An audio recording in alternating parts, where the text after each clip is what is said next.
Welcome to my channel restaurant secret and willow. आज की जो मेरी वीडियो है उन दोस्तों के लिए जो काफ़ी देर से मुझे रिक्वेस्ट कर रहे थे कि वो अपना काम शुरू करना चाहते हैं और उनको मेरी गाइडेंस की ज़रूरत है इसमें। So here I am and I hope मैं जितना आपकी हेल्प कर सकता हूँ इसमें मैं ज़रूर करूँगा। और दूसरा ये वीडियो उन लोगों के लिए भी है, उन दोस्तों के लिए भी है जो ऑलरेडी अपना बिज़नेस कर रहे हैं लेकिन वो उस तरह से सक्सेसफुल नहीं है अपने बिज़नेस में जैसे कि वो दोस्तों को लोगों को देखते हैं। सो इसमें भी काफ़ी सारी चीज़ें हैं जिनका हमें ख्याल रखना पड़ता है। ये सिर्फ ऐसा नहीं है कि पिज़्ज़ा है तो जस्ट पिज़्ज़ा बनाना है so that must be a good pizza, ऐसा नहीं है। अगर आपने अच्छा पिज़्ज़ा बनाना है तो उसके लिए बहुत सारी चीज़ें होती हैं जिनका ख्याल रखना पड़ता है। फॉर एग्ज़ाम्पल जैसे आटा है, कौन सा फ्लावर आप यूज़ कर रहे हैं, टोमेटो सॉस के लिए कौन से टोमेटो आप यूज़ कर रहे हैं, क्या इंग्रेडिएंट उसके अंदर होने चाहिए, उसकी थिकनेस क्या होनी चाहिए, ज़्यादा तो नहीं है, कम तो नहीं है। सो ये सारी चीज़ें और उसके अलावा जो इंग्रेडिएंट्स यूज़ कर रहे हैं आप वो दूसरों से डिफरेंट कैसे हैं कि लोगों को वो चीज़ मार्केट में नहीं मिल रही जो आपसे मिल रही है, ऐसी क्या चीज़ है। सो वो सारी चीज़ें मैं आई होप के आपके साथ शेयर कर सकूँ इस वीडियो में कि जो आपको अगर आप ऑलरेडी अपना बिज़नेस कर रहे हैं तो वो आप मज़ीद अच्छे तरीके से उसको कर सकें। और अगर आप न्यू स्टार्ट करना चाहते हैं तो स्टार्ट करने के लिए आपको क्या क्या चीज़ों का ख्याल रखना है और किस तरह से वो चीज़ें तैयार होती हैं। सो आई होप कि मैं आपको इसमें गाइड कर सकूं अच्छी तरह से।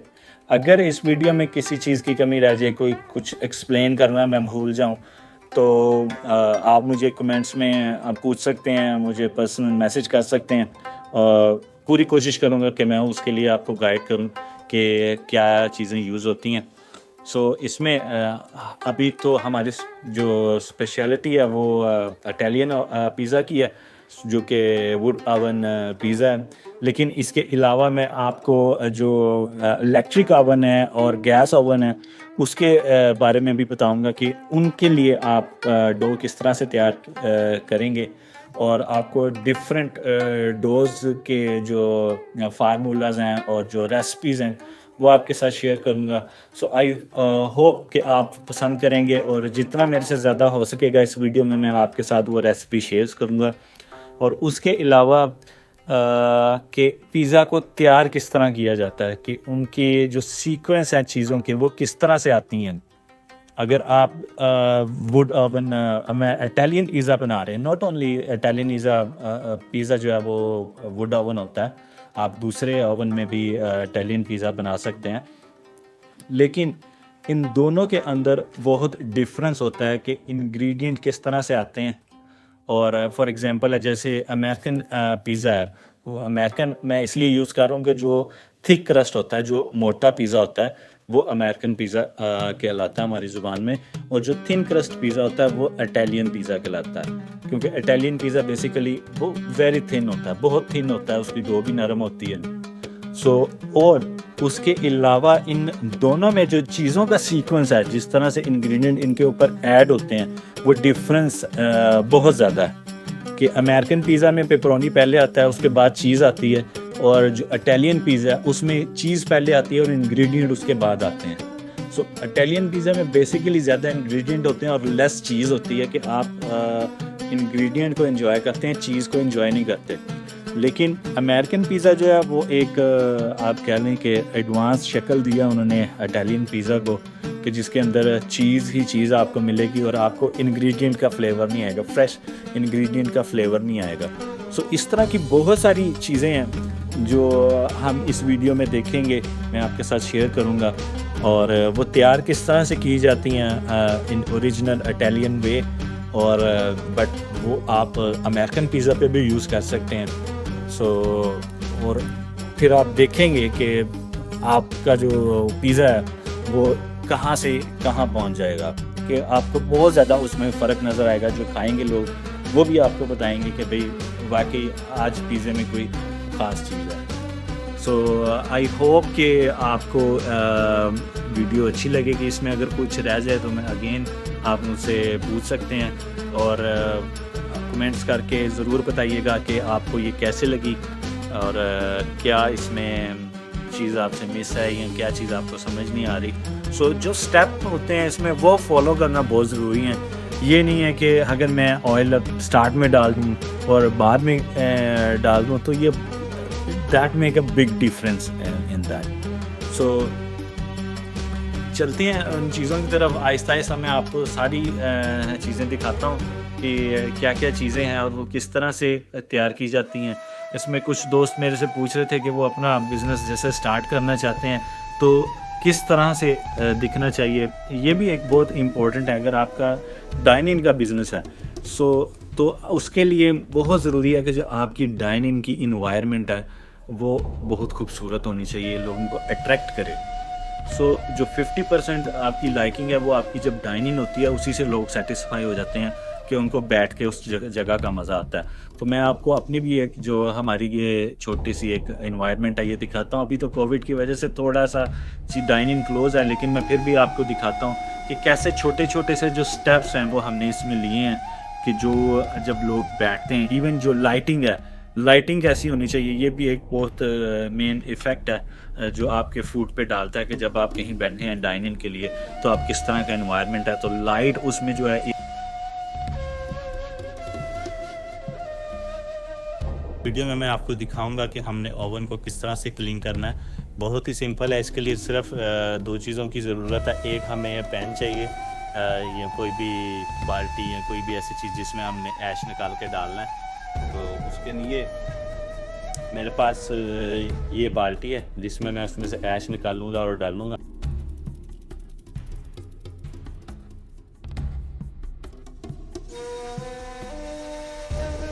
तो जैसा कि जितना भी ऐश है वो एक ही साइड पे होता है, तो इस तरह से मैं इसको उठाऊंगा।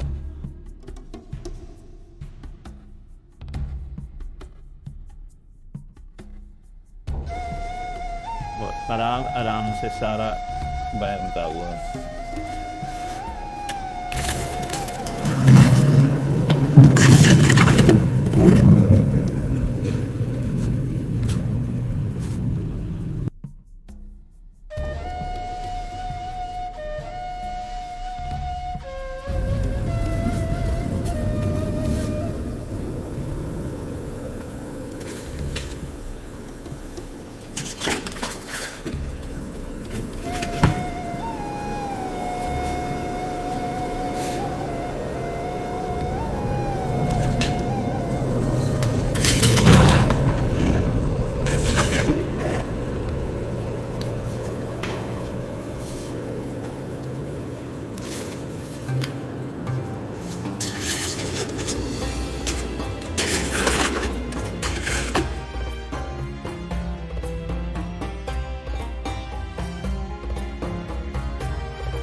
थोड़ा सा हमारा यहाँ गिर गया, उसको मैं इस ब्रश की मदद से साफ कर लूँगा।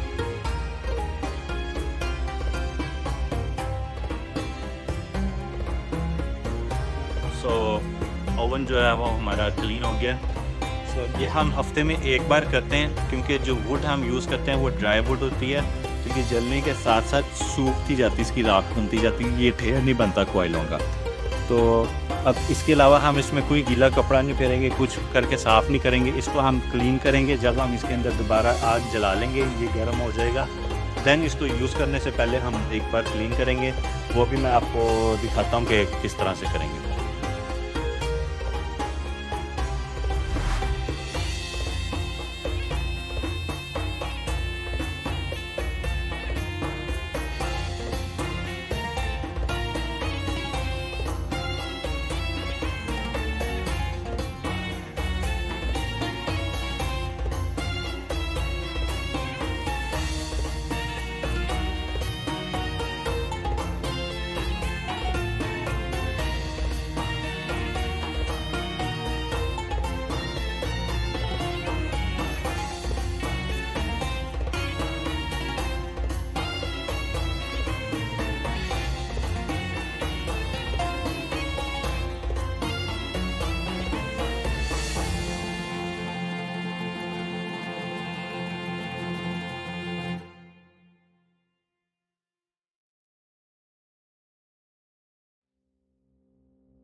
इस वीडियो में मैं आपको साथ शेयर करूँगा कि डो किस तरह से तैयार की जाती है और क्या स्टेप हैं और क्या खास चीज़ें हैं जिनका ध्यान रखना बहुत ज़रूरी है.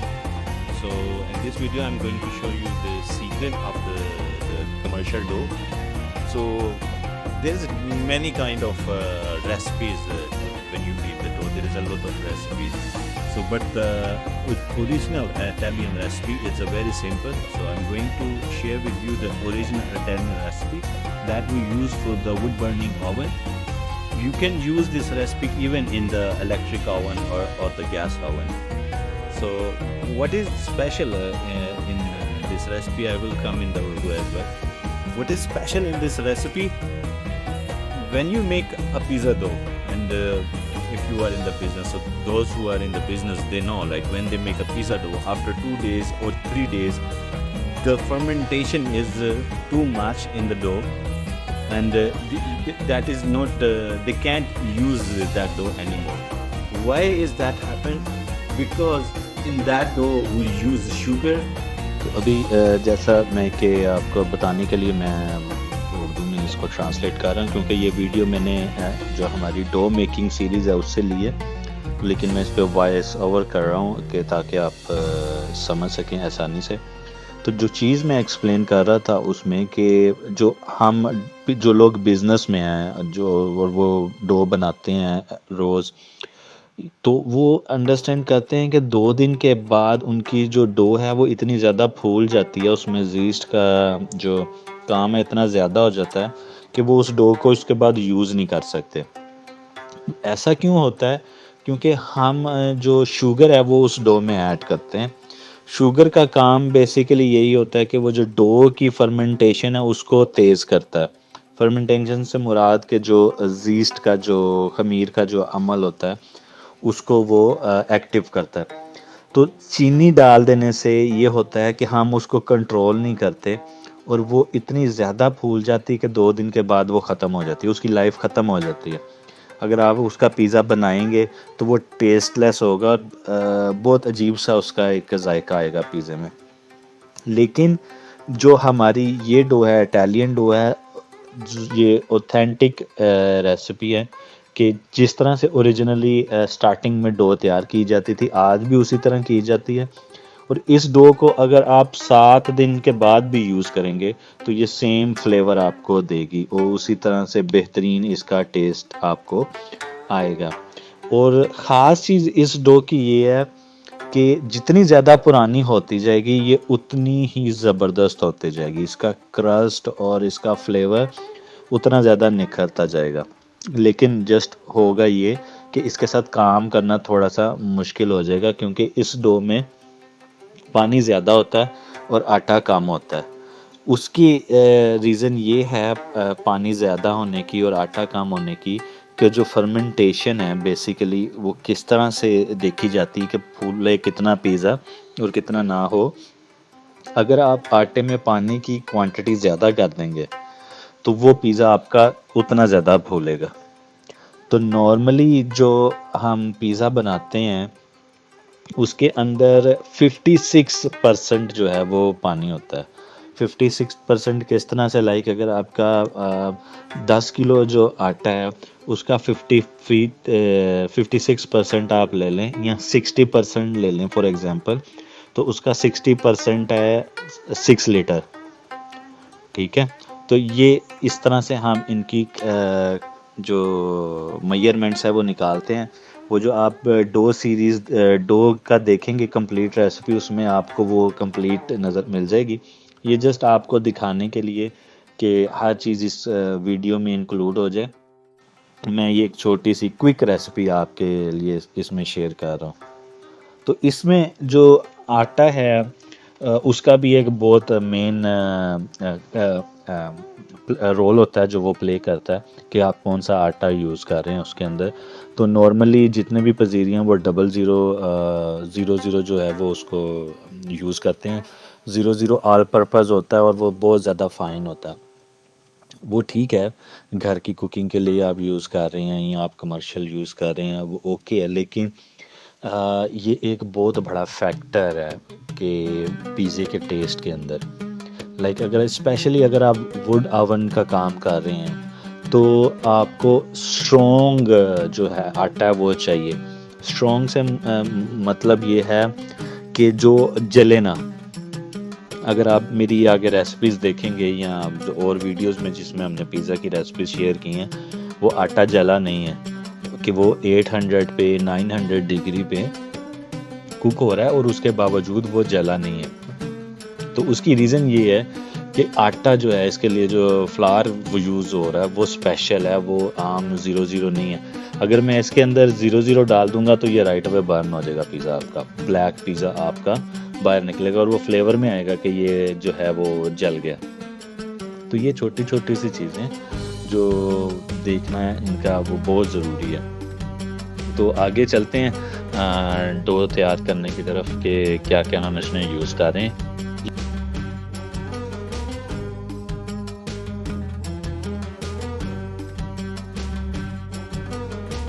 ओके जी, तो ये आ गया हमारा 5 किलो आटा। इसमें गया नमक, सॉल्ट, ये जीस्ट है जो मैं इस पानी में मिक्स करूँगा।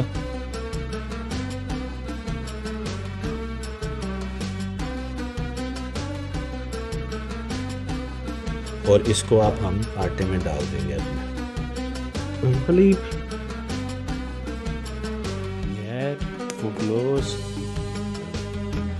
सो इसको हम 12 से 14 मिनट के लिए मिक्स करेंगे और इसको निकाल के तो फिर हम इसके जो है वो पेड़े तैयार करेंगे। तो डो हमारी रेडी हो गई है। अब इसको मैं बाहर निकालूंगा। So the dough is now ready.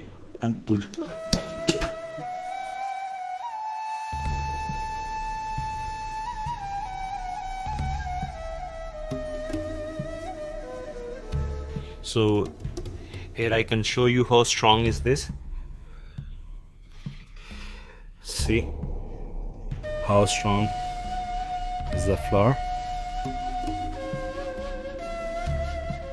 See, ये देखें बहुत ही ज़बरदस्त क्रीमी सा इसका टेक्सचर है और ये कितनी स्ट्रॉन्ग है कि ये फट नहीं रही।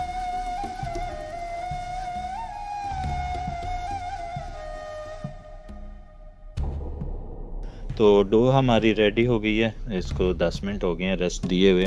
तो अब हम इसके चलते हैं बोल बनाने की तरफ। तो जो बोल बनाने के लिए हम मीडियम साइज़ का 12 इंच का जो पिज़्ज़ा है वो बनाएंगे। नॉर्मली उसके लिए 350 ग्राम का बोल लिया जाता है। तो इसकी और लेकिन हम 250 ले रहे हैं इसके लिए। इसकी मेजरमेंट का तरीका ये होता है कि 1 इंच के लिए 12 ओज जो है वो लिया जाता है। तो आप उसको गूगल करके देख सकते हैं कि 1 औंस में कितने ग्राम आता है। सो ये इसका बेसिकली तरीका है कोई भी साइज़ निकालने के लिए। इसको अब दूसरा बनाने के लिए 2 तरीके हैं। एक ट्रेडिशनल इटालियन वे है जो ये आप देखें इस तरह से इसको, और जो साइज़ आपको चाहिए उसके बाद अपनी हथेली से इसको आप इस तरह से काट देते हैं और ये बोल आपका रेडी हो गया। इसके अलावा आपको कुछ करने की ज़रूरत नहीं है। टाइम के साथ आपको वेट का आइडिया हो जाता है। और जो दूसरा बहुत कॉमन वे है, क्योंकि हमें वेट चाहिए होता है साथ के कितना है, वो ये है। इस तरह से हम इसको लेते हैं, एक वेट मशीन पे रखते हैं। सो 275 हमें चाहिए, लेकिन 280 भी चला जाएगा तो वो ओके है, इतना कोई मसले वाली बात नहीं है। तो ये मैं यहाँ पे 280 का ले रहा हूँ। तो उसके बाद इसको हम किस तरह बनाएंगे, बहुत ही एक कॉमन तरीका है और बहुत फास्ट वे है। इस तरह से एक प्लेन साइड ले लेंगे और उसको अपनी हथेली पे हम रख लेंगे। जो दूसरा हाथ बैक पे है उससे इस तरह फोल्ड करके सारा जो हमारा डो है उसको बैक में हम पुश करेंगे इस तरह से, और उसके बाद इस चीज़ की मदद से हम इसको इस तरह दबा देंगे।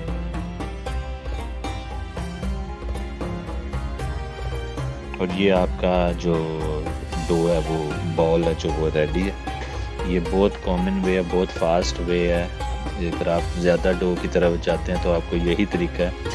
You can see how soft is this, but that one is not soft as this one. So for that you can only use this technique if you have any other, but this is the best technique and the fast technique. You can make it easily. So I'm going to make all the balls and then I will see you after. Ball हमारे ready हो गए हैं। So total जो flower हमने इसमें use किया वो 6 kilo है। सो 36 इसके जो है हमारे बॉल बने। अब हम इसको जो है तकरीबन 3 घंटे के लिए इसको रूम टेम्परेचर पे रखेंगे और उसके बाद हम इसको कवर करके तो फ्रीज़ कर देंगे। सो डो को हमारे 24 घंटे हो गए हैं।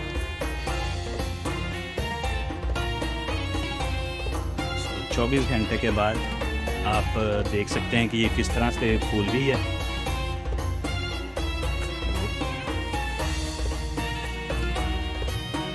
सो अब मैं इसको निकालूंगा और आपको दिखाता हूँ कि हम इसको किस तरह से स्ट्रेच करेंगे, खोलेंगे डो को।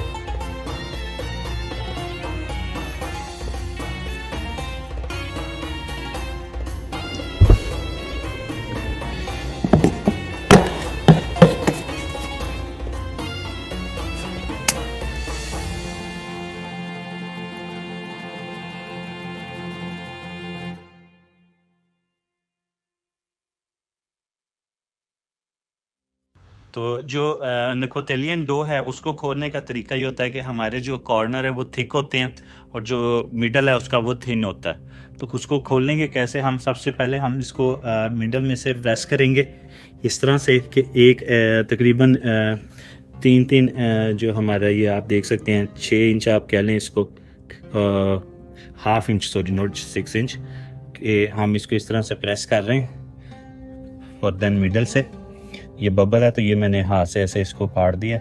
देन इसको उल्टा करके द सेम जो वे हम रिपीट करेंगे इस तरह से।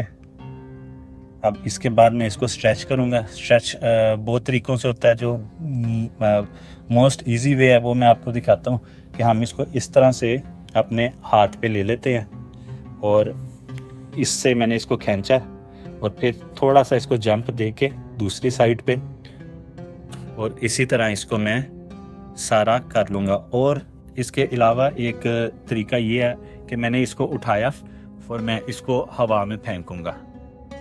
ये इसको फेंकने का क्या तरीका है, how we throw them in the air. First hand यहाँ है, दूसरा हैंड यहाँ है और इसको मैं घुमा दूँगा इस तरह से। और जब मैंने इसको वापस लेना तो मैंने इस तरह से अपने हाथों पे इसको वापस लेना है। अब ये ऑलरेडी काफ़ी स्ट्रेच हो गई है। अब आप देख सकते हैं कि ये कितनी थिन हो गई है कि आप इसमें से आर पार देख सकते हैं। सो विरुफिक्स का जो दूसरा तरीका खोलने का, क्योंकि ये तो था नेपोलियन डो, अगर आपके पास दूसरा आटा है, दूसरे पिज़्ज़े का अगर आपके पास डो है तो वो क्योंकि थोड़ी सी नहीं काफ़ी हार्ड होती है और आप उसको हाथ से खोलना जो है आपके लिए बहुत मुश्किल होगा। तो उसको आप किस तरह खोलेंगे वो भी मैं आपको एक दिखा देता हूँ। ये मैंने डो ले ली, इसको क्योंकि ये गीली बहुत ज़्यादा होती है इसलिए हम इसको पहले इसमें डिप कर लेते हैं अच्छी तरह से ताकि ये स्टिक ना हो। तो उसको जो ओपन करने का तरीका होता है वो ये है कि उसके लिए हम बेलन यूज़ करते हैं। सो बेलन यूज़ करने से पहले हम इसको प्रेस कर देते हैं थोड़ा सा कि इसके अंदर जितनी भी हवा है वो सारी हवा जो है वो इसमें से निकल जाए। तो उसको प्रेस कैसे करते हैं, ये देखें, ये रख के हम जब डो रखते हैं तो हम उसको एक बार ऐसे दबा देते हैं। एक बार दबाने के बाद जितनी भी इसमें हवा है वो निकल गई है। अब उसके बाद हम इसको मिडल में रख के दोनों साइडें इक्वल प्रेस करके एक बार ऊपर और एक बार नीचे, देन अगेन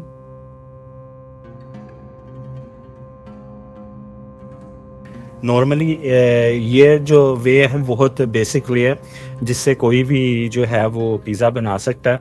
और उसके बाद हम इसको उठा के उसी तरह से अपने हाथ के ऊपर बढ़ा करते हैं। किस तरह से बढ़ा करते हैं कि ये देखें, सेम अगेन वही टेक्निक है कि मैं इसको ऐसे स्ट्रेच करता हूँ, थोड़ा सा जंप दे के दूसरी तरफ, और फील करता हूँ कि किस साइड से ज़्यादा थिक है उस साइड को मैं ले आता हूँ।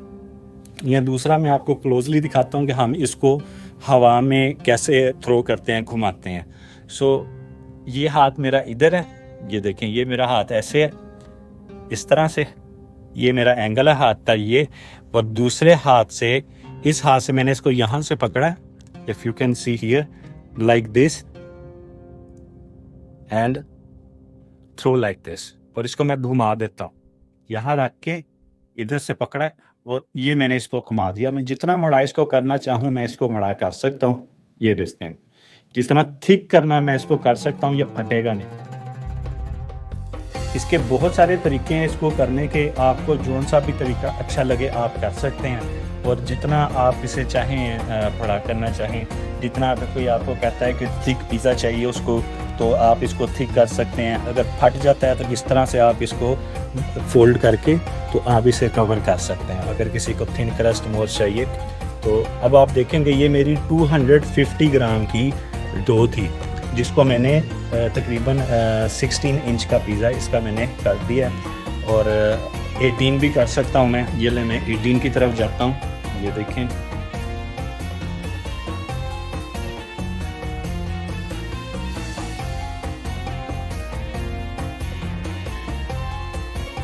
ये 18 इंच हो जाएगा।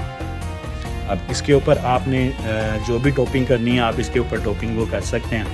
सो ये एक सिंपल सा वे है कि किस तरह से आप पिज़्ज़ा डो को ओपन करते हैं और किस तरह से उसके ऊपर इंग्रेडिएंट आते हैं। सो इसके अलावा अगर कुछ समझ ना आए तो आप मुझसे कमेंट में पूछ सकते हैं। I will try my best to explain you. उसके बाद अब मैं आपको बताता हूँ कि इसके ऊपर सॉस किस तरह से हम लगाएंगे। सॉस लगाने का जो तरीका होता है वो ये है, ये मैंने सॉस ले ली, इसको मैंने मिडल में रखा है यहाँ पे, और इसको रख के और सर्कल में इसको मैं बाहर ले गया बगैर इसको दबाए, इस तरह से। तो इस तरह से जो है हम इसमें सॉस को स्प्रेड करते हैं। अब उसके बाद जो इसके अंदर टॉपिंग की बात आ जाती है। जो अमेरिकन पिज़्ज़ा है, जो अमेरिकन वे होता है, उसमें पेपरोनी चीज़ से पहले आता है। पेपरोनी और मशरूम वो चीज़ से पहले उसमें डालते हैं और उसके बाद बाकी चीज़ें डालते हैं। लेकिन नेपोलियन पिज़्ज़ा में चीज़ सबसे पहले आती है और उसके बाद जो है पेपरोनी और मशरूम और जो है आपके पेपर वगैरह, जो भी आप ग्रीन पेपर यूज़ कर रहे हैं या स्वीट पेपर यूज़ कर रहे हैं या जो भी और इंग्रेडिएंट है, मीट है, वो टॉप पे आता है। तो क्योंकि वो ऑलरेडी कुक होता है तो उसको ज़्यादा कुक करने की ज़रूरत नहीं होती, वो उसका फ्लेवर होता है। तो क्वांटिटी कितनी होनी चाहिए जब हम इसके ऊपर मशरूम या पेपर डालते हैं, वो किस तरह से डलना चाहिए, तो उसकी बहुत ज़्यादा क्वांटिटी नहीं होती। हमने जस्ट उसको सारी तरफ इस तरह से, जो बेस्ट वे है डालने का वो ये है कि जो चीज़ है वो हर बाइट में फ्लेवर आए उसका। तो जो डालने का उसका तरीका होता है, जो क्वांटिटी होती है वो ये है, इससे ज़्यादा हम इसमें क्वांटिटी ऐड नहीं करते। अब फॉर एग्जांपल मैंने चीज़ डाल दिया, उसके ऊपर मेरे ये मशरूम आ गए हैं, उसके ऊपर मैंने अपना पेपर डालना है। सो इसी तरह से मैं इसको सारी तरफ डाल दूंगा। अगर आप इसे कम क्वांटिटी डालेंगे तो वो होगा कि क्वांटिटी सफिशिएंट नहीं है। अगर आप बहुत ज़्यादा डाल देंगे तो वो पिज़्ज़े को कुक होने के लिए प्रॉब्लम करेगा। सो इसलिए इतनी क्वांटिटी इसकी सफिशिएंट होती है जितनी आप देख रहे हैं कि हर बाइट में उस चीज़ का फ्लेवर आना चाहिए। इसके बाद अगर आपके पास और जितने भी वेजीज़ हैं, बहुत सारे वेजीज़ होते हैं, आप जितने मर्जी वेजी डालना चाहें आप उसके ऊपर डाल सकते हैं। अब मैं इसको इसी तरह से कुक करूँगा जस्ट आपको दिखाने के लिए कि जो इसकी डो है वो कितनी बेहतरीन तैयार हुई है। क्योंकि हमने इसके अंदर आपको याद है कि शुगर नहीं डाली, चीनी नहीं डाली, सिर्फ जीस्ट है और सॉल्ट है और वाटर है। तो अब जो ये पिज़्ज़ा है, नेपोलियन पिज़्ज़ा है, क्योंकि ये फ्लोर पे पकता है तो इसको उठाने के लिए भी एक टेक्निक है कि आपने किस तरह से इसको ट्रे के ऊपर डालना है और फिर ओवन में डालना है, वो भी एक टेक्निक है। वो टेक्निक मैं आपको दिखाता हूँ कि वो क्या है। सबसे पहले इसके ऊपर हम थोड़ा सा जो फ्लावर है वो डस्ट कर लेते हैं, ताकि अगर इसके पानी ये गीला है तो वो इसके ऊपर स्टिक नहीं होगा। सो साइड से मैं इसको पिंच कर लूँगा इस तरह से, और सिर्फ एक या को झटकों में मैं इसको फुल उसके ऊपर ले जाऊँगा, और देन इसके ऊपर ला के मैं इसको जो है वो सेट कर लूँगा पूरा जितना मुझे साइज़ चाहिए। ये मेरा 12 इंच का साइज़ है। सो नॉर्मली इस पिज़्ज़े को 6 इंच या 8 इंच खोला जाता है, और उसके बाद जब हम इसको इस प्लेटफॉर्म पे डालते हैं तो इसको हम स्ट्रेच करके 12 इंच या जो हमारा रिक्वायर्ड साइज़ है वो कर लेते हैं, और उसके बाद हम इसको ओवन में इसी तरह से बहुत आराम से जो है वो रखते हैं। रखने का तरीका ये होता है कि इसको पहले नीचे टच करते हैं और फिर इसको खींच लेते हैं, एक आराम से जेंटली पुश दे। ये मैंने रखा है, और ये मेरा एग्जैक्ट उसी तरह से बिल्कुल जिस तरह से चीज़ें हैं, सारी चीज़ें जो हैं वो उसकी अपनी जगह पे हैं और वो उतर जाती है। तो उसके बाद जो हमारा टेम्परेचर होता है इसका तकरीबन 900, 700, 500 प्लस होता है। तो ये तकरीबन 60 to 90 सेकंड मैक्सिमम लेता है। अभी आग कम है तो, लेकिन अभी ये कुक होता है तो फिर मैं उसके बाद आपको दिखाता हूँ। और फ्लोर ज़्यादा गर्म होता है इसलिए हम इसकी जो जगह है वो मूव नहीं करते।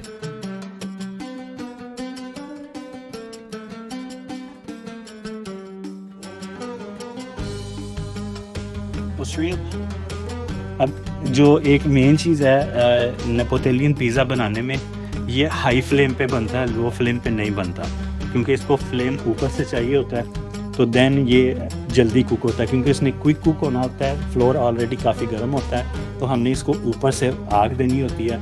अब जैसे मेरे पास लो फ्लेम है लेकिन मैंने इसमें पिज़्ज़ा डाल दिया है, अब मैं इसके अंदर जो है एक लकड़ी डालूँगा, आपको दिखाता हूँ डाल के।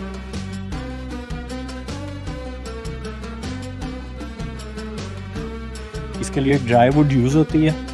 तो नॉर्मली इसकी एक टेक्निक ये भी है कि हम 2 मिनट के लिए वुड को यहाँ पे रख देते हैं कि उससे ये जो वुड है गर्म हो जाती है, लेकिन ये ड्राई है, ये फ़ौरन जलने लग जाएगी। तो इसको मैं इसके ऊपर रख देता हूँ और अभी ये 1 मिनट में फ्लेम आ जाएगा इसका। दूसरा आप साथ देख सकते हैं कि मेरा जो पिज़्ज़ा भी है वो फूलना शुरू हो गया।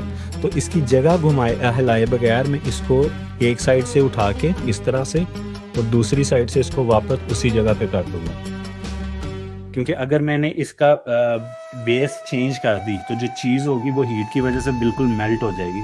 तो हमने इसकी चीज़ को मेल्ट नहीं करना होता।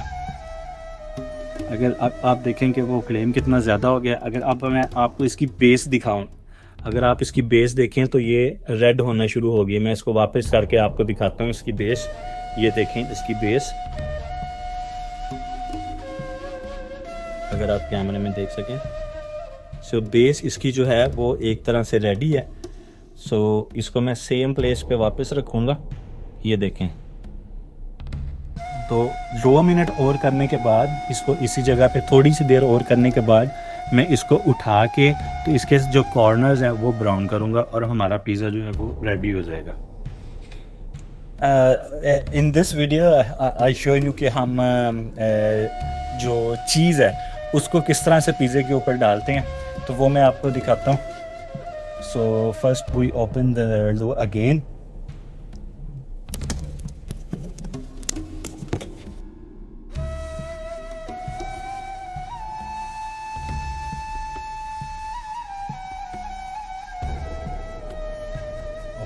सो डोर हमारी ओपन हो गई है। फॉर एग्जांपल ये डोर है हमारी, इसके ऊपर हमने सॉस लगा लिया और जो भी हमने करना था वो कर लिया।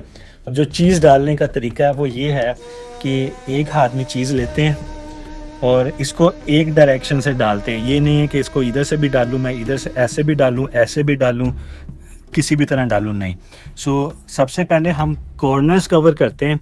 कॉर्नर्स कैसे कवर करते हैं? जस्ट फॉर द स्पोर्ट कि मेरी चीज़ बाहर ना गिरे, मैं एक हाथ यहाँ पे रख लेता हूँ।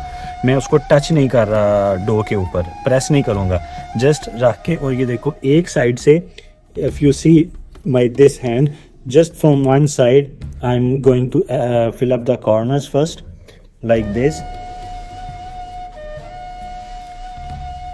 like this.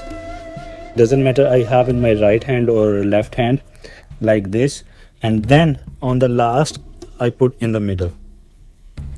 और लास्ट में मैं इसको मिडल में डालता हूँ और ये हमारा जो चीज़ है वो कवर हो गई है। इसमें ध्यान इस चीज़ का रखते हैं कि जब आप चीज़ डालें तो इसकी जो लेयर हम बनाते हैं वो लेवल हो, ये नहीं कि एक साइड पे चीज़ ज़्यादा है और एक साइड पे चीज़ कम है। सो अगर आप यहाँ देखें तो ये इस वक्त कंप्लीट लेवल है चीज़ का, कहीं ये नहीं है कि चीज़ कहीं पे मैंने ज़्यादा डाली है और कहीं पे चीज़ कम है। आपको सारी तरफ से अगर आप घूम के देखें तो सारी तरफ से आपको इक्वल चीज़ नज़र आएगी इस पर, तो बहुत इम्पोर्टेंट पार्ट है।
इस वीडियो में मैं आपको साथ शेयर कर रहा हूँ कि हम किस तरह से जो है अपनी स्पिनिच पिज़्ज़ा के लिए स्पिनिच रेडी करते हैं।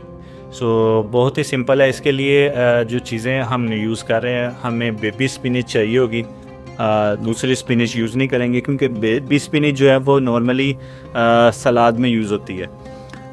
इसका टेस्ट और दूसरी स्पिनिच का टेस्ट बहुत डिफरेंट होता है। तो स्पिनिच लेंगे और लहसुन लेंगे, तकरीबन 4 से 5 के करीब जो उसके क्लोव्स हैं जो वेज हैं वो लेंगे और ऑलिव ऑयल लेंगे। और इसको जब हम कुक करेंगे तो हमने सिर्फ इतना कुक करना है इसको ये चीज़ों के साथ मिक्स करके कि एक तो ये ऑब्जर्व कर ले अपने अंदर जिंजर को और सॉरी गार्लिक को, लहसुन को, और जो इसका पानी ये अपना रिलीज़ करेगा हमने वो पानी इसके अंदर से निकालना है ताकि जब हम इसको अपने पिज़्ज़े के ऊपर डालें तो बाद में ये पानी रिलीज़ ना करे। अगर उस टाइम पे वो पानी छोड़ेंगे वो पानी उसमें से निकलता है जब वो कुक होती है तो पानी हम इसका ऑलरेडी निकाल देंगे। मकसद ये है इसको अभी मैरिनेट करके कुक करने का कि जब इसको पिज़्ज़े के ऊपर हम यूज़ करेंगे तो ये अपना जो पानी है वो रिलीज़ नहीं करेगी। सो इसकी जो फ्लेवर लेकिन ये उसी तरह से अपना देगा कि खुशबू और फ्लेवर उसी तरह से आएगा और एक बहुत ज़बरदस्त सा जो फ्लेवर है एक यूनिक डिफरेंट फ्लेवर स्पिनिच का पिज़्ज़े के ऊपर मिलेगा। इसी वजह से लोग उस टेस्ट को लाइक भी करते हैं कि डिफरेंट एक चीज़ उन्होंने खाई है। तो उसके लिए मेरे पास बेबी स्पिनिच है, ऑलिव ऑयल है और लहसुन है। सो किस तरह से तैयार करनी है आइए देखते हैं। तो ये देखें ये यहाँ पे मेरे पास ये बेबी स्पिनिच है, आप कोई भी यूज़ कर सकते हैं। मैं आपको वैसे ही दिखा रहा हूँ कि बेबी स्पिनिच है, ओपन यूज़ करनी है आपको, मार्केट से वैसे मिलती है आप वो दूसरी ले सकते हैं। तो जस्ट आपको दिखाने के लिए मैं ये थोड़ी सी तैयार कर रहा हूँ कि किस तरह से ये रेडी होगी।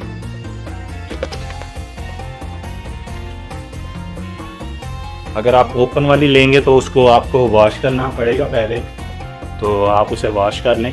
उसके बाद मेरे पास ये लहसुन है, इसको मैं इसके अंदर क्रश कर लूँगा। आप हाथ से करना चाहें लाइक छुरी से करना चाहें तो आप उस तरह कर सकते हैं जिस तरह आपको इजी लगे।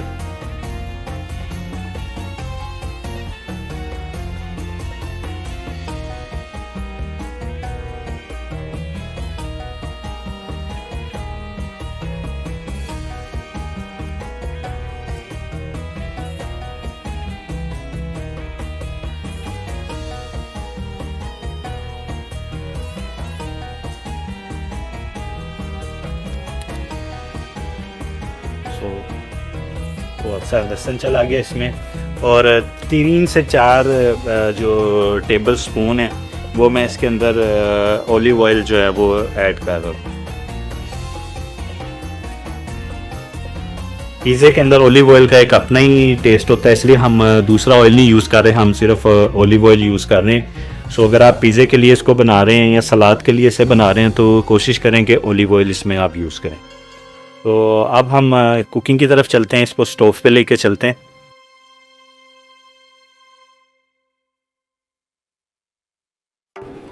सो फ्लेम मैंने ऑन कर लिया। सो और इससे रख के मैं इस एक बार इसमें मिक्स कर रहा हूँ।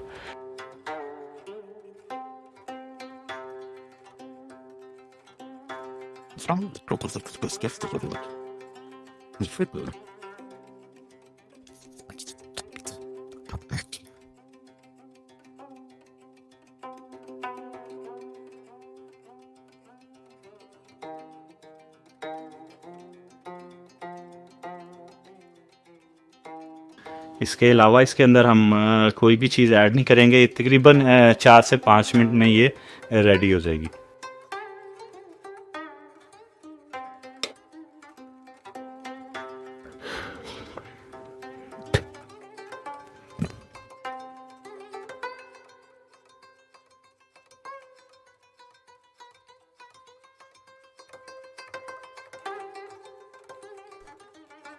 तो आप जैसे ही देखेंगे कि ये गर्म होना शुरू हुआ है फ़ैन हमारा, एक बहुत ही ज़बरदस्त इसकी खुशबू है और ये सेम खुशबू आपको पिज़्ज़े में भी मिलेगी।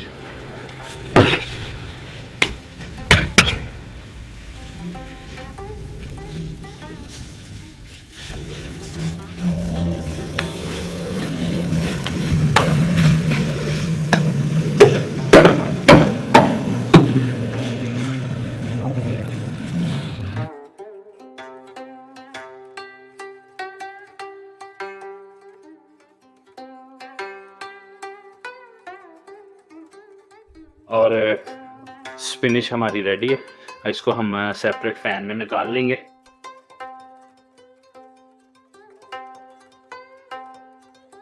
ओके, तो स्पिनिश हमारी रेडी है। आप देख सकते हैं कि बस ये हमें इसकी शेप चाहिए थी। और इसको आप अपने सलाद पे भी यूज़ कर सकते हैं और इसको आप पिज़्ज़े पे भी यूज़ कर सकते हैं।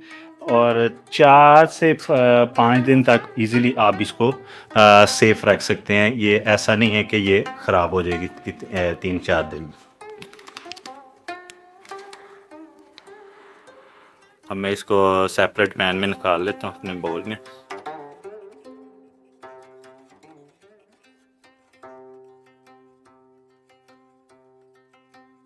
अब ये स्पिनिश आप देखें हमारी रेडी है। आप इसको ट्राई करें अपने सलाद के ऊपर, पिज़्ज़े के ऊपर। सो डेफिनेटली आप इसको एंजॉय करेंगे। सो नेक्स्ट वीडियो के साथ मिलते हैं। इसके बाद जो हमारी रेसिपी है वो कैरमलाइज्ड श्रिम्प है, मैरिनेटेड श्रिम्प जो हम अपने पिज़्ज़ा में यूज़ करते हैं। इसके लिए मेरे पास 1 किलो श्रिम्प हैं, तो मैं उसके अंदर 15 के करीब गार्लिक क्लोव्स यूज़ करूँगा। ये मेरे पास श्रिम्प्स हैं जो मैं यूज़ करूँगा 900 ग्राम 1 किलो के बराबर ही हैं। आप चाहें तो आप फ्रेश श्रिम्प भी यूज़ कर सकते हैं, आपकी अपनी चॉइस, आप कौन से लाइक करते हैं। उसके अलावा जो चीज़ इसमें जाएगी वो ओरिगेनो है और बेसल लीव है, ड्राई बेसल है। सो एक जो टीस्पून है वो ओरिगेनो जाएगा और 1 टीस्पून इसमें बेसल जाएगा। और उसके अलावा जो चौथी चीज़ है इसके अंदर वो जाएगी ऑलिव ऑयल 4 से 5 टेबल स्पून के करीब। इसको तैयार कैसे करते हैं ये मैं आपको दिखाता हूँ।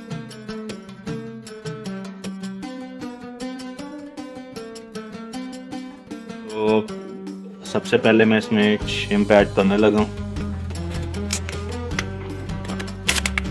ये अगर आपको ये ब्लैक नज़र आ रहे हैं तो ये इसलिए है कि ये ब्लैक श्रिम्प है। Now it's time to add the cloves.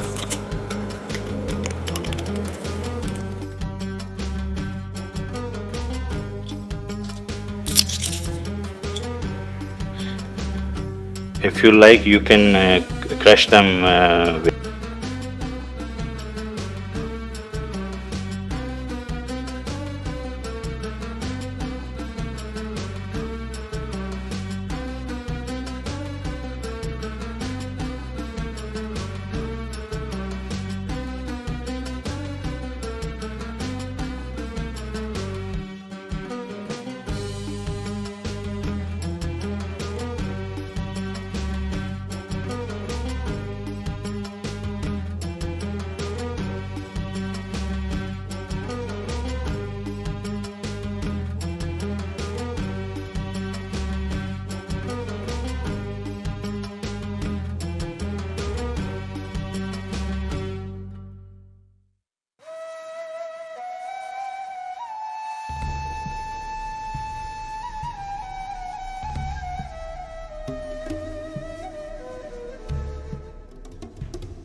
तो इस वीडियो में मैं आपके साथ शेयर कर रहा हूँ कि किस तरह से हम कैरमलाइज्ड अनियन जो है वो तैयार करते हैं। ये अनियन मोस्टली जो है इटालियन पिज़्ज़ा में आता है, लेकिन इसको रेगुलर अनियन क्यों नहीं डाल रहे, हम ये वाला अनियन क्यों डाल रहे हैं, इसके पीछे भी बहुत सारी रीज़न्स हैं।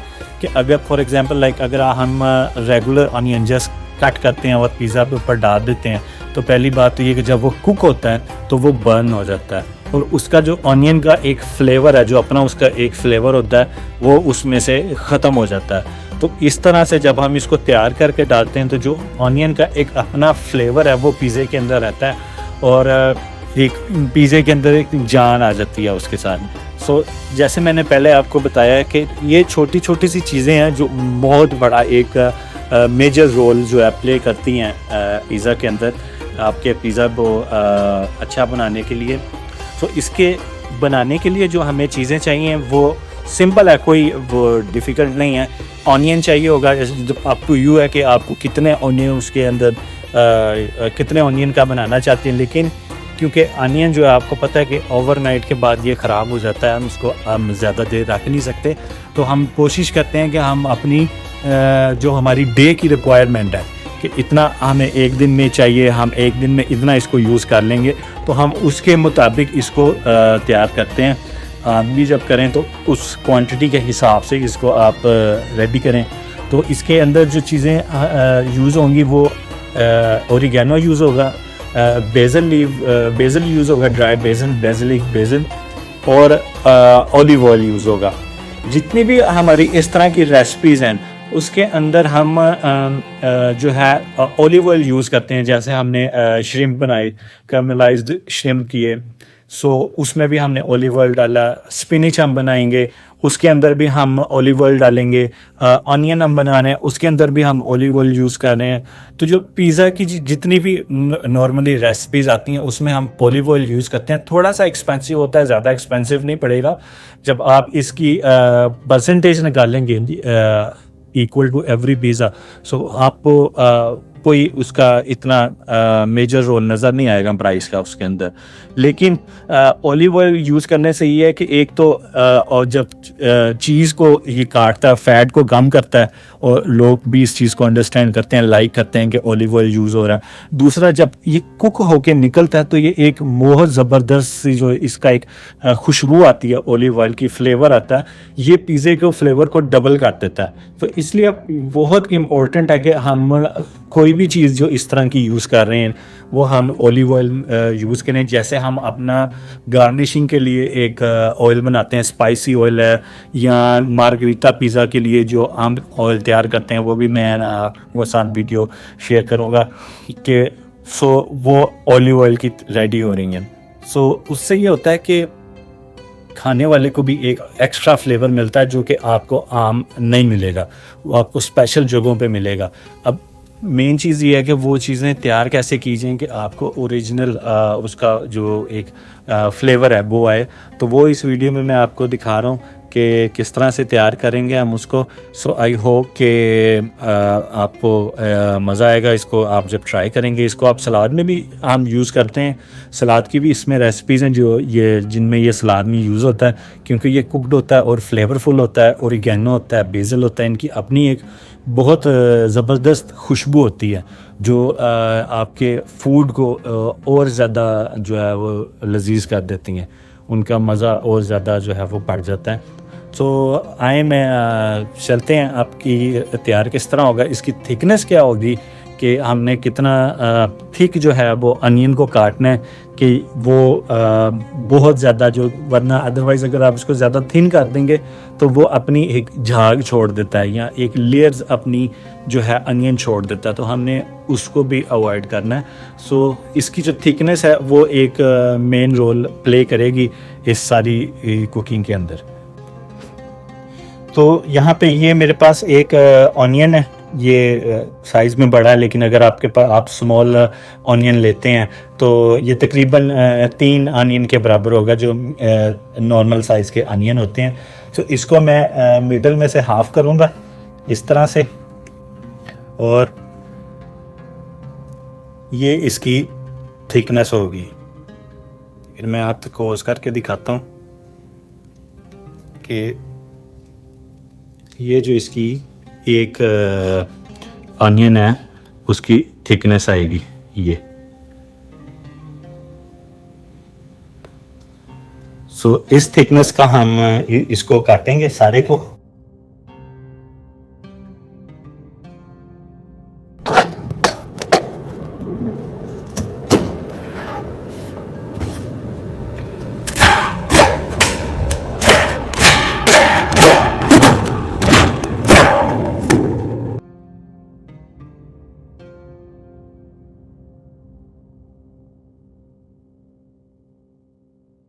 उसके बाद ये मेरे पास पैन है, इसमें मैं ये डाल देता हूँ सारा ऑनियन अपना।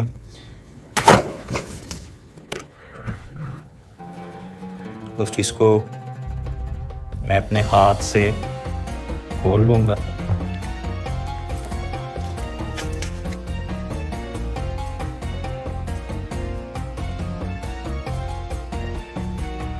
अब इसके अंदर मैं एक जो टीस्पून है वो ओरिगेनो ऐड करूंगा और 1 टीस्पून जो है इसके अंदर मैं बेसिलिक ऐड करूंगा।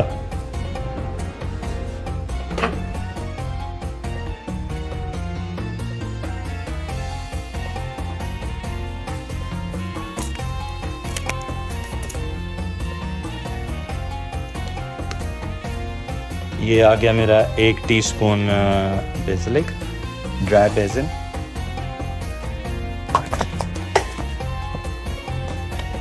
और 1 टीस्पून ओरिगेनो।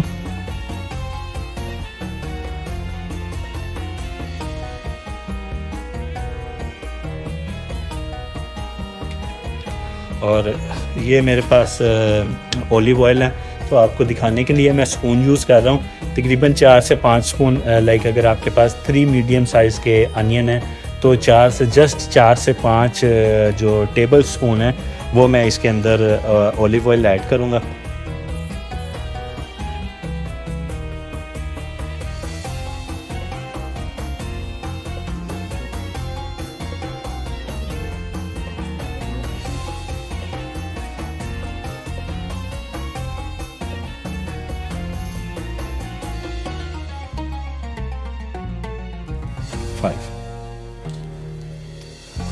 और अब हम इसको तकरीबन 5 मिनट के लिए जो है कुक करेंगे।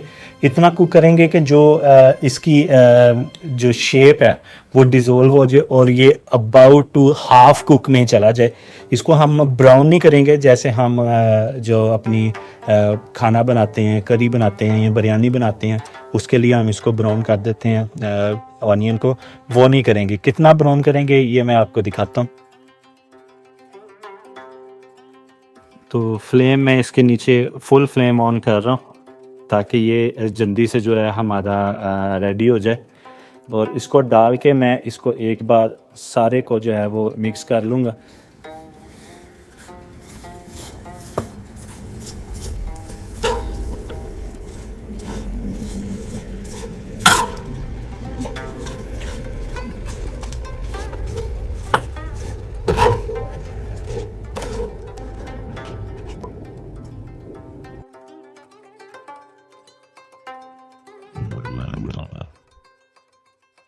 I do for a breakfast one or two.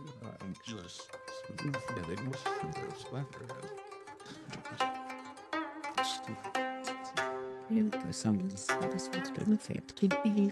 the Pakistani and the Afghanistan translated Daisy Jane Green so tight you will useful to the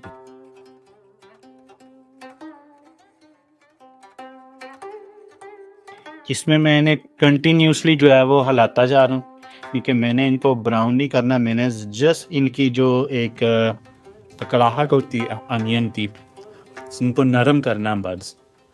और ये हमारे रेडी हो जाएंगे। यार आप देखें कि हमने सिर्फ 5 टेबल स्पून जो है इसमें ओलिव ऑयल यूज़ किया, लेकिन ये फुली जो है वो डिप्ड हैं ओलिव ऑयल के अंदर। और खुशबू जब आप बनाएंगे तो आपको इसकी खुशबू से ही जो है वो अंदाज़ा हो जाएगा कि ये कितनी ज़बरदस्त इनकी खुशबू आ गई। कितना ज़बरदस्त इनका फ्लेवर होगा।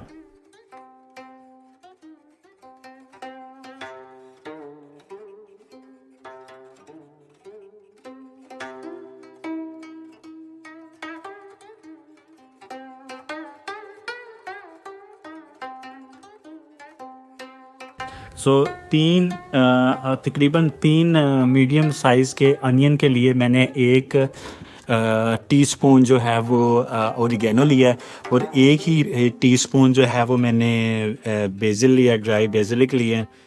सो उसके अलावा इसमें हमने सिर्फ ऑलिव ऑयल ऐड किया और कुछ ऐड नहीं करेंगे। और ये अब आप देखें तो ये रेडी हो गए हैं सारे इक्वल, और इससे ज़्यादा हम इसको कुक में ही करेंगे। मैं फ्लेम इसकी बंद कर रहा हूँ और आपको दिखाने के लिए कि ये आप देखें कि ये किस तरह से नज़र आ रहे हैं देखने में।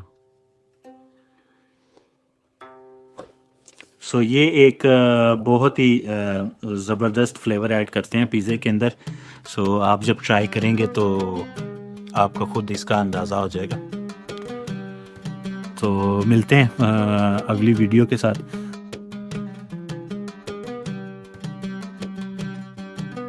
तो डो के बाद जो मोस्ट इम्पॉर्टेंट चीज़ होती है पिज़्ज़ा के अंदर, वो होती है टमाटो पे जो इसकी टमाटो सॉस है, जो सॉस हम उसके ऊपर यूज़ करते हैं। तो नेपोलियन पिज़्ज़ा में, जो इटालियन पिज़्ज़ा, उसमें बहुत ही एक सिंपल सी सॉस जाती है, उसमें कुछ चीज़ें ऐड नहीं होती, कोई गार्लिक पाउडर ऐड नहीं होगा, जिंजर पाउडर ऐड नहीं होगा। इसमें सिर्फ फ्रेश टोमेटो होंगी। कोशिश करें आपको फ्रेश टोमेटो मिल जाए, क्योंकि हमें पानी नहीं चाहिए टोमेटो के अंदर। जो भी आप टोमेटो यूज़ करें अपनी सॉस के लिए, उसमें आप मेक श्योर कर लें कि उसमें पानी की क्वांटिटी ना हो, क्योंकि जो पानी है वो आपके पिज़्ज़े को कुक होने नहीं देगा प्रॉपर।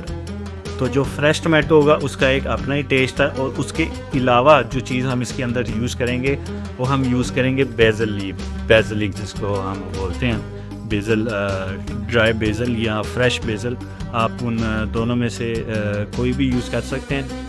तो कोशिश करें आपको फ्रेश मिल जाए। अगर फ्रेश नहीं आपको मिल रहा तो आप ड्राई यूज़ कर सकते हैं। तो जो हम यहाँ पे अपनी रेसिपी में यूज़ करते हैं वो हम ड्राई बेसिल यूज़ करते हैं उसके अंदर। मैं उसमें आपको दिखाता हूँ कि हम कौन सा ब्रांड जो है वो इसमें यूज़ कर रहे हैं, क्योंकि जो मोर इजी है अगर आप ज़्यादा क्वांटिटी में बनाते हैं। अगर आप फ्रेश टोमेटो के साथ जाएंगे तो वो मोर चीपर है, उसकी कॉस्ट कम पड़ेगी बजाय कि आप पैकिंग में आते हैं। लेकिन जो पैकिंग हम यूज़ कर रहे हैं ये आपको ईज़िली अवेलेबल है। अगर आप अमेरिका में, कनाडा में आए या यूरोप में हैं तो ये आपको ईज़िली मिल जाएंगे। अगर आप एशिया में हैं और उसके अलावा इस सॉस के अंदर कुछ भी जो चीज़ है वो हम ऐड नहीं करेंगे। यहाँ पे बहुत सारी डिफरेंट रेसिपीज़ भी हैं जिसके अंदर आप टोमेटो प्यूरी यूज़ कर रहे हैं, देन आप उसमें टोमेटो पेस्ट यूज़ कर रहे हैं, देन आप उसके अंदर गार्लिक पाउडर डालते हैं, और आप उसके अंदर बेसिल डालते हैं, या आप उसके अंदर मेथी डालते हैं जिसको हम मेथी बोलते हैं, आप वो डालते हैं।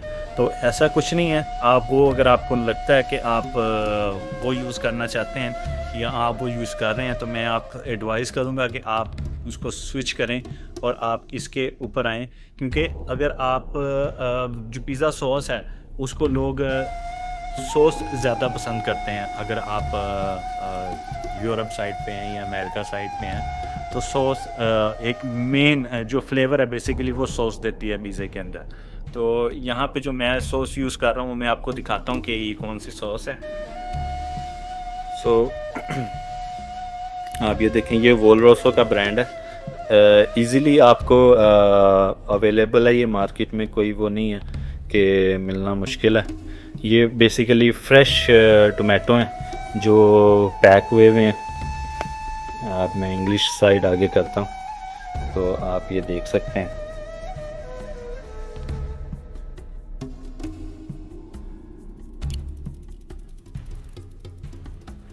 उसके अलावा मेरे पास एक और पैकिंग भी है यहाँ पे। ये क्रश टोमेटो हैं। अब जैसे कि आप उस पर देख रहे हैं कि नो सॉल्ट एडिड, बट इसका कोई वो हमारी रेसिपी से ताल्लुक़ नहीं है। मैं ये यूज़ नहीं कर रहा इसके अंदर, क्योंकि इसके अंदर एक तो पानी बहुत ज़्यादा है और ये ऑलरेडी क्रश्ड हैं। इसको सेव करने के लिए इन्होंने इसके अंदर एसिड्स भी डाले हैं।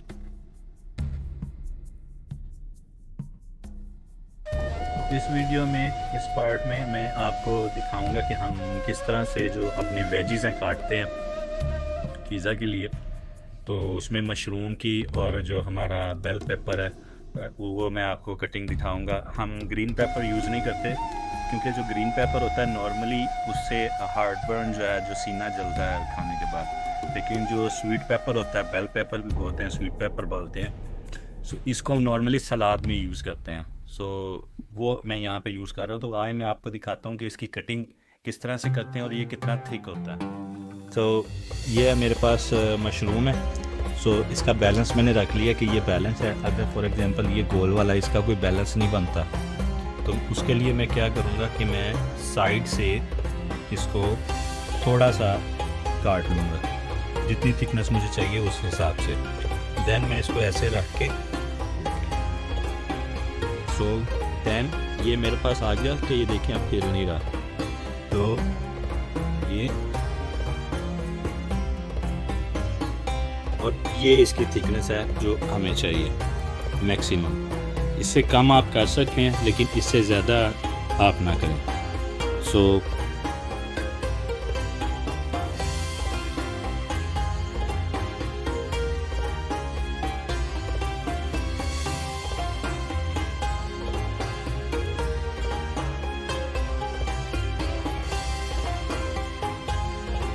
ओके, एक और मैं काटता हूँ आपके सामने।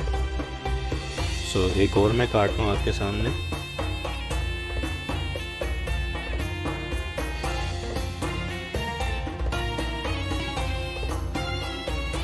इसमें हम इसको तेज़ किस तरह से काट लेते हैं वो मैं आपको दिखाता हूँ। इसमें हमारे पास एक टेक्निक होती है कटिंग के लिए, जिससे आपका हाथ कभी भी नहीं कटता।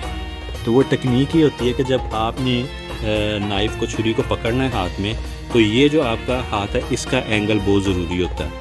और वो एंगल ये होता है कि इस तरह से आपकी फिंगर्स होती हैं, और जब आप छुरी रखते हैं तो वो इसको टच होती है, और हमेशा ऑपोजिट चलती है, सीधी नहीं हम चलाते, उसको तिरछा चलाते हैं अपनी बॉडी से। सो ये देखें, इस तरह से अगर आप यूज़ टू हो जाएंगे कटिंग करने में, सो देन आपको आंखें बंद करके भी आप कटिंग कर सकते हैं। ये जितनी थिकनेस चाहिए देन आप उसको उस थिकनेस के हिसाब से काट सकते हैं।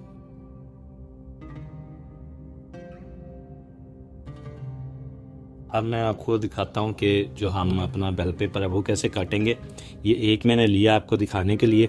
सबसे पहले मैं इसको मिडल में से हाफ करूँगा, इसके जो बीच वाला पार्ट है वो मैं निकाल लूँगा इस तरह से।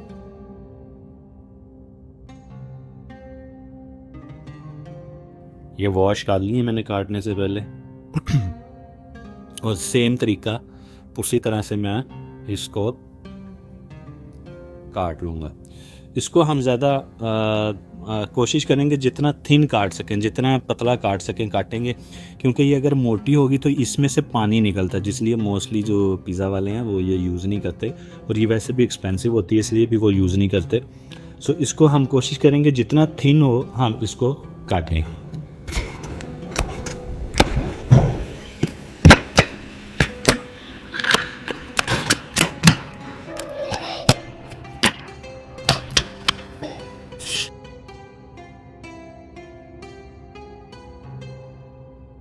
सो ये देखें, सो ये इसका कटिंग का लेवल। सो अगली वीडियो के साथ मिलते हैं।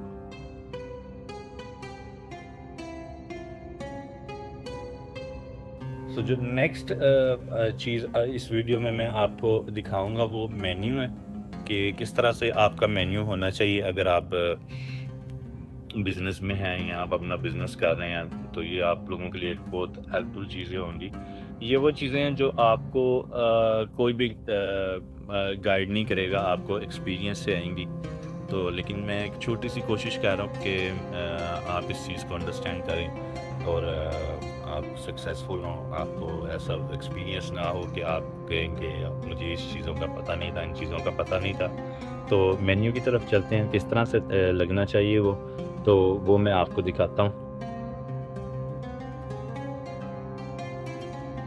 ओके, तो अब अगर हम मेन्यू की बात करें तो ये देखेंगे हमारा मेन्यू है। इसका अट्रैक्टिव होना बहुत ज़रूरी है, क्योंकि अगर आपका मेन्यू जो आपका जो फ्रंट पेज है वो अट्रैक्टिव नहीं होगा, तो अगर आप मार्केटिंग कर रहे हैं तो जिसको ये मिलेगा वो इसको ओपन करके नहीं देखेगा कि ये क्या है। अगर ये अट्रैक्टिव होगा तो वो एक बार इसको ओपन करके ज़रूर देखेगा उसके अंदर क्या है। और दूसरा, फिर उसके अंदर चीज़ों का एक्सप्लेन होना बहुत ज़रूरी है, क्योंकि some time most of the time लोगों को एलर्जिक होती है किसी ना किसी चीज़ के साथ। तो अब अगर आप यहाँ पे देखें कि जो हमने पिज़्ज़ों की डिटेल दी है, फॉर एग्जांपल इसमें हर पिज़्ज़े का ऊपर मेंशन है कि किस किस पिज़्ज़े में क्या क्या चीज़ जो है वो आ रही है। तो उसके हिसाब से लोग जो हैं फिर वो अपनी चॉइस ले सकते हैं कि उन्होंने क्या चीज़ लेनी है, कौन सा पिज़्ज़ा वो खाना पसंद करेंगे या कौन सा नहीं खाना पसंद करेंगे। तो इसी तरह हर चीज़ का एक डिटेल के साथ उसको बताया प्रोमिनेंट और क्लियर कि आप ये चीज़ बाय कर रहे हैं इतने में, तो आपको क्या चीज़ मिल रही है।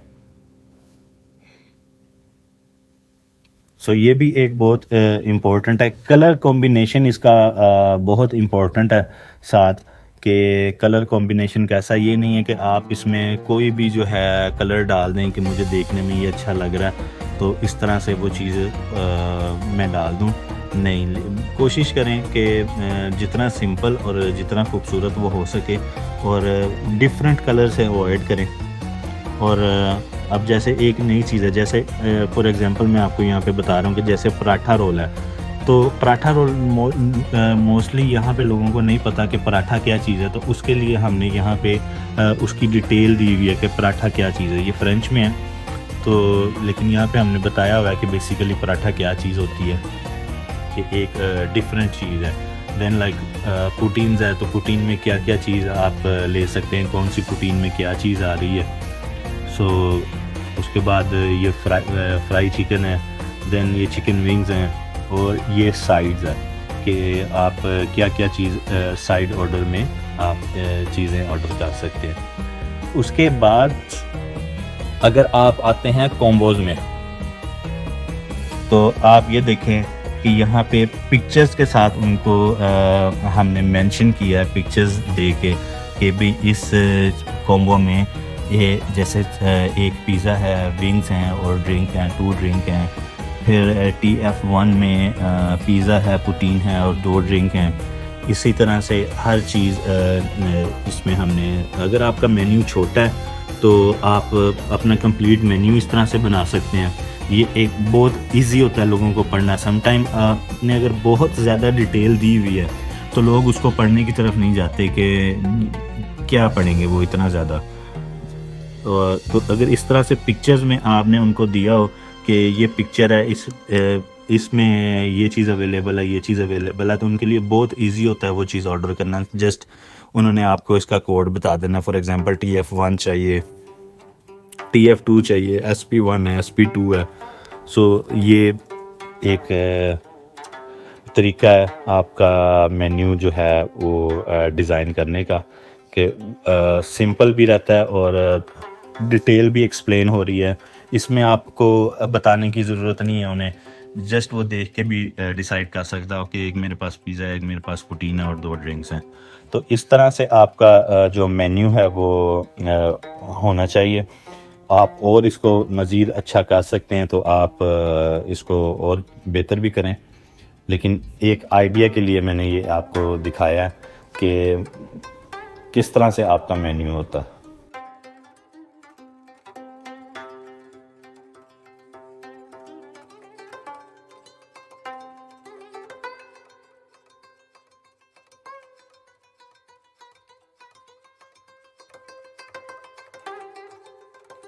So this is the entrance like I am going to show you like इस वीडियो में मैं आपको दिखाता हूँ एक छोटा सा डेमो आप कह लें कि मैं आपको दिखा रहा हूँ कि किस तरह से आपकी जगह को लगना चाहिए या किस तरह से हमने एक एनवायरनमेंट रेडी की है कि जब लोग आएँ आपके स्टोर में तो वो उनको एक किस तरह का व्यू जो है वो नज़र आता है कि आप जब बैठें तो आपको मज़ा आए कि आप किसी जगह पे आएँ आपको पता चले। सो जब आपका डाइनिंग का अगर आपका सिस्टम है तो मस्ट भी ऐसा होना चाहिए, बेशक आप थोड़े से पैसे ज़्यादा चार्ज कर रहे हैं लेकिन जब आपकी जगह देखने में ऐसी लगती है कि कमाल है, बहुत ज़बरदस्त इन्वायरमेंट है जहाँ पे आप बैठे हैं, हल्का सा म्यूज़िक चल रहा है बैकग्राउंड में और आप इंजॉय कर रहे हैं सिटिंग, तो 50% सेटिस्फेक्शन कस्टमर की वैसे ही हो जाती है। तो अगर आप यहाँ पे देख सकें कि किस तरह से हमने जो है इसको कलर्स को और अपनी डाइनिंग को हमने डेकोरेट किया हुआ है। सो कुछ ज़्यादा नहीं है लेकिन एक बस छोटा सा एक हमने ऐसा एनवायरनमेंट दिया है कि जब कोई बंदा अंदर आए तो कलर कॉम्बिनेशन कैसा है। सो ये सारी चीज़ें जस्ट आप एक आइडिया के लिए देख सकते हैं कि कैसा है। डजेंट मैटर आपका किचन अंदर से देखने में कैसा है, कोई कस्टमर आके अंदर से आपका किचन नहीं देखेगा कि मैंने आपका किचन देखना है जी, आपका किचन कैसा है, but that should be clean. But ये एक मेन चीज़ है जो लोग देखेंगे, आके देखते हैं, बैठना पसंद करते हैं। टीवी चल रहा है, कोई अच्छा सा उसके ऊपर चैनल चल रहा है, मूवी चल रही है या कोई म्यूज़िक चल रहा है, ऐसा कि लोग फैमिली के साथ आके तो वहाँ पे बैठ सकें।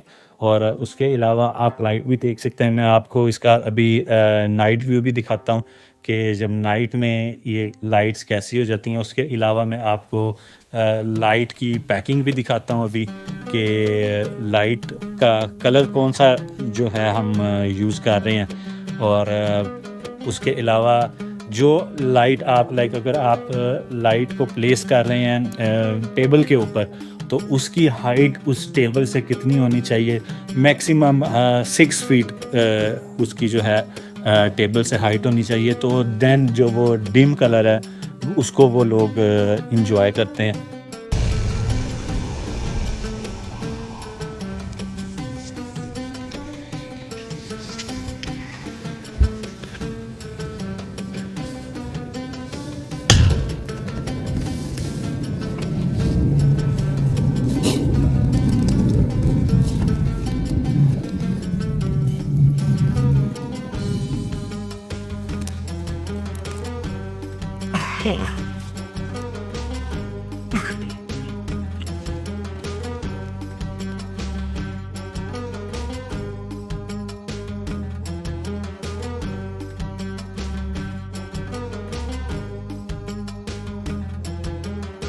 सो ये नाइट व्यू है कि नाइट में जगह कैसी लगती है।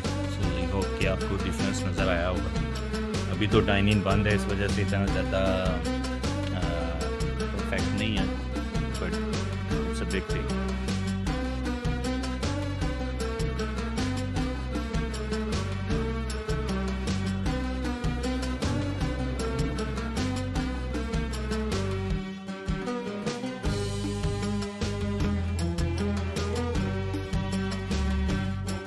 उसके बाद ये रास्ता है कि अगर किसी ने आपका वाशरूम यूज़ करना है तो जब वो रास्ते से इधर से जा रहा है तो ये भी एक जो उसको व्यू है वो अच्छा लगेगा कि जैसे आप ये देखें एक लाइट लगी हुई है और नीचे उसके ये दीवार पे कुछ सीनरीज लगी हुई हैं। सो मैं ये लाइट भी ऑन करता हूँ कि आपको मोर एक इसका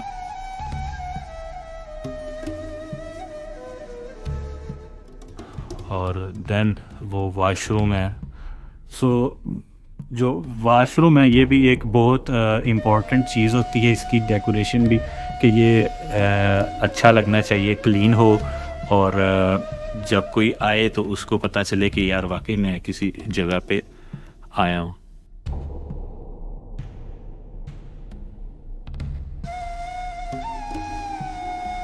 सो ये छोटी छोटी सी चीज़ें हैं जिनका हमने जो है कि ख्याल रखना बहुत ज़रूरी होता है इन चीज़ों का। तो यही, लेकिन ये छोटी चीज़ें जो है ये बहुत एक बड़ा जो है डिफरेंस क्रिएट करती हैं आपके खाने में भी और आपकी इन्वायरमेंट में भी, कि जब लोग फैमिली के साथ आते हैं वो ऐसी जगह पे जाना पसंद करते हैं कि जो देखने में भी अच्छी हो। अब जैसे अगर आप ये वॉल देखें तो कुछ ख़ास नहीं है इन दीवारों पे, लेकिन एक जस्ट कॉम्बिनेशन हमने बनाया है कलर्स के साथ कि बीच में रेड है और ग्रे है। सो ये एक देखने में चीज़ अच्छी लगती है। तो जो बेसिकली जो फूड है, जो फूड के बिज़नेस में है अगर आप, तो जो उसका मेन एक कलर होता है वो रेड, उसमें बहुत ऑब्वियस कलर होता है कि अगर आपका मेन्यू है तो वो रेड कलर में आएगा। ये नहीं कि आप उसको येलो कर दें या आप उसको पिंक कलर दे दें। सो ब्लैक, कोशिश करें कि जब आप अपना मेन्यू बनाएं तो वो ब्लैक में और रेड में हो। सो ये बेसिकली फूड की एक पहचान होती है कि ये फूड का बिलोंग्स टू फूड।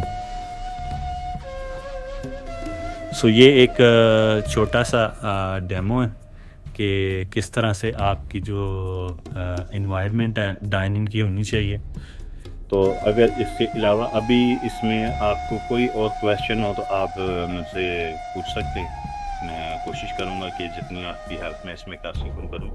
तो अगर कुछ रह गया हो तो आप मुझे बता सकते हैं, मैं वो भी आपको एक्सप्लेन करूँगा। तो आई होप कि आपको ये पार्ट अच्छा लगा होगा। सो